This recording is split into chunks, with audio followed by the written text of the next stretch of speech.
Hi everybody, I hope you're having a wonderful weekend so far.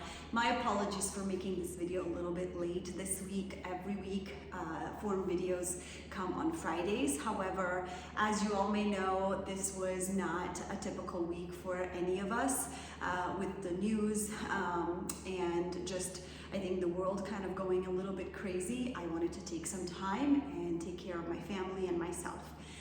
But I love this community, and I think this community is what keeps me going, and I love seeing your wins, and I love seeing you blossom into incredible human beings, and I think that that is what makes me puts a smile on my face every day. So I looked at our first week and I thought maybe we should go over a couple of the movements that are very much essential to kettlebell training, and I think that most of you do struggle with this one. If you do struggle with a movement, you end up struggling with this one. So it is a single arm clean that I'm going to go over as well as the push press. So I'm going to go over both of those.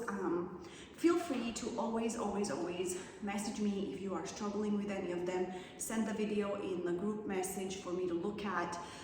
Everybody can do that. So if there is questions about am I doing this movement correctly, I would rather like to see you in this movement. So without further ado, let's go into the cleans. Now, I know that there's a lot of you who, I know that there's some new faces here. So one of the things that I want to go over first is kind of like the essentials of a clean, and then let's go over like the trouble spots or the things that people struggle with the most. So first one I want to go over is kind of like the prep for kettlebells, and that is chalk.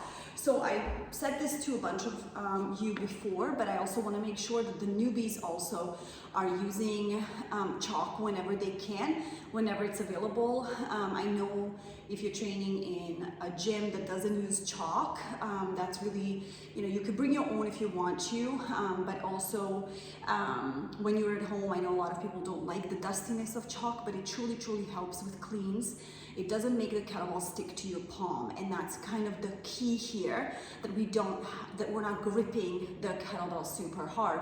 So I wanted to show you, this is one liquid chalk that I use. It kind of smells a little bit like alcohol. It's definitely very strong, and so when you put it on your hands, it's going to be like a cream, and then that dries and stays on your hands. I don't love this one as much, but if this is the only option, then this one is less messy, it's not as dusty, but it does kind of still stick the kettlebell a little bit to your hands.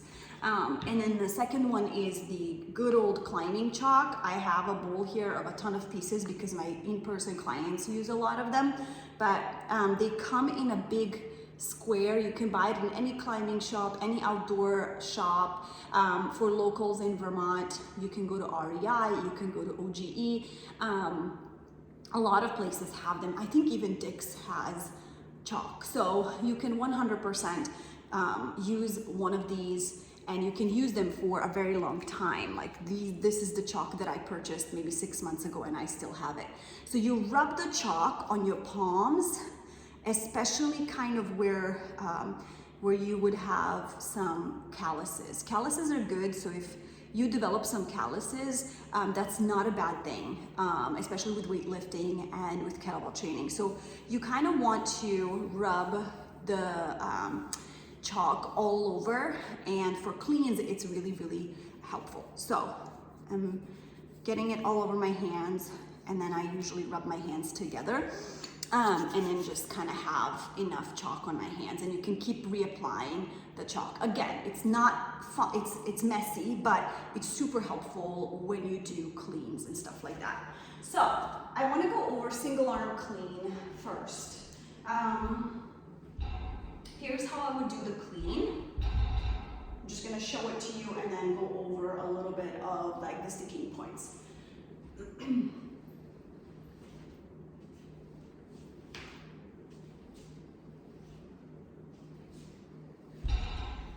One of the things that happens to a lot of you when you clean is that the kettlebell bonks your forearm, or it has a hard time flipping over. And that's usually because there's not a lot of power coming from the hips and the arm is traveling too far out instead of keeping the elbow close to the body. So think about when you are reaching back with the kettlebell, the elbow will have to reach back as well. So here, pull like you're zipping up pants, pull, elbow comes back and forward again, okay? So there is a little bit of that happening. So here, reach back, zip it up, versus this, right? If you reach forward, you'll get a lot of bonking, okay? So you want to start by hinging at the hip, shifting your weight backwards, making sure that your lats are engaged, so take your shoulder from here down, leave it locked in. You're gonna go hike and zip, all right? One more time, shift your weight backwards, core is nice and tight, here and here, all right? On your way down, you're gonna go hips first and then the bell drops, okay? So let it leave your body and bring it down, okay?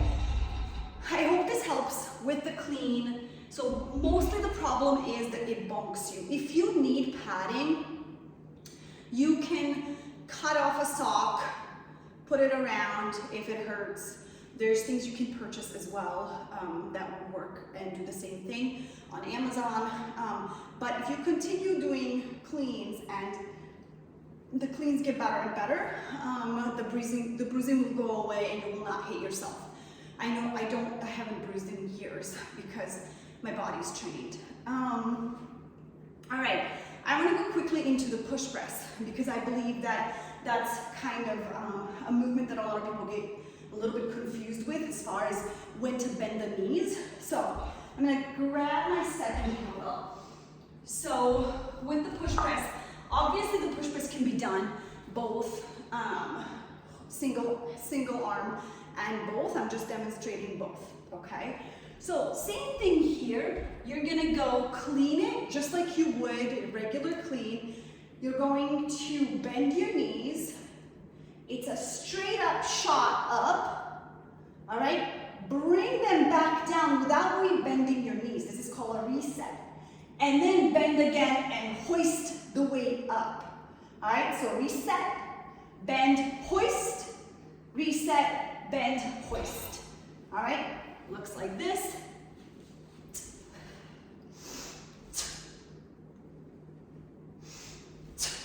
Listen to my breath.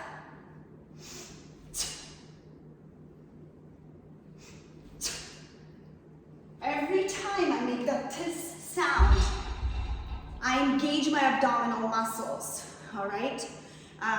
Practice that a little bit so you're nice and stable. When the weights are overhead, your elbows are locked out. Okay, problems with this. If I say continuous push press, then it just means that you will be doing this version.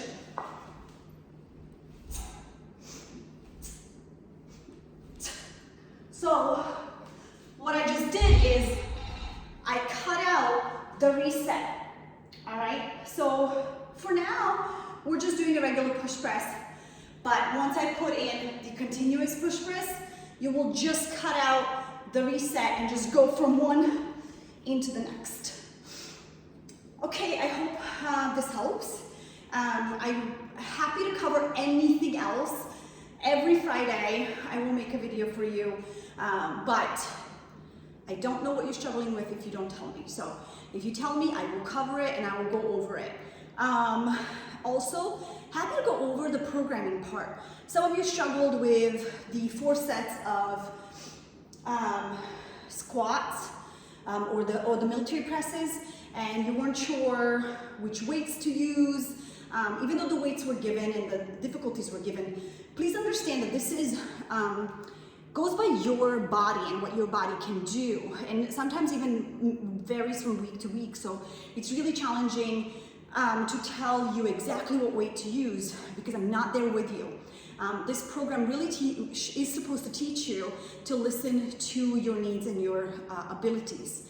I had mentioned this before, but if you're not sure when you should use a heavier weight to move on to the next weight, if you can do 12 reps, 12 good reps with the weight that you're currently working with, it's probably time to move on to a heavier weight, okay? So invest in heavier weights, or get a gym membership that's really cheap where you can go and use their kettlebells, but make sure that they do have kettlebells.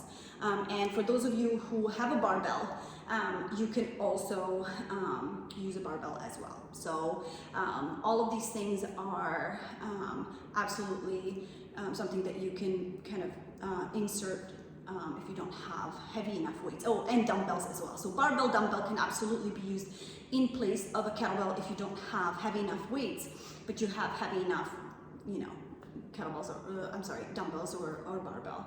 So happy to start a conversation in the chat. Please use the chat. That's what it's there for. Happy to suggest things if you need some weight suggestions. You can always be like, hey Alma, this is what I'm working with, but this feels a little light. What should I do next?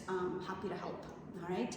So I hope you have a good week. I hope you get to do some self-care and just go out in fresh air and look at the sunshine. Hope you all saw a little bit of that lunar eclipse yesterday. That was pretty cool. Me and my kids really just enjoyed watching that. So that was amazing. So yeah, I hope you get to enjoy every little bit of this beautiful fall we're having. Have a great weekend. Bye.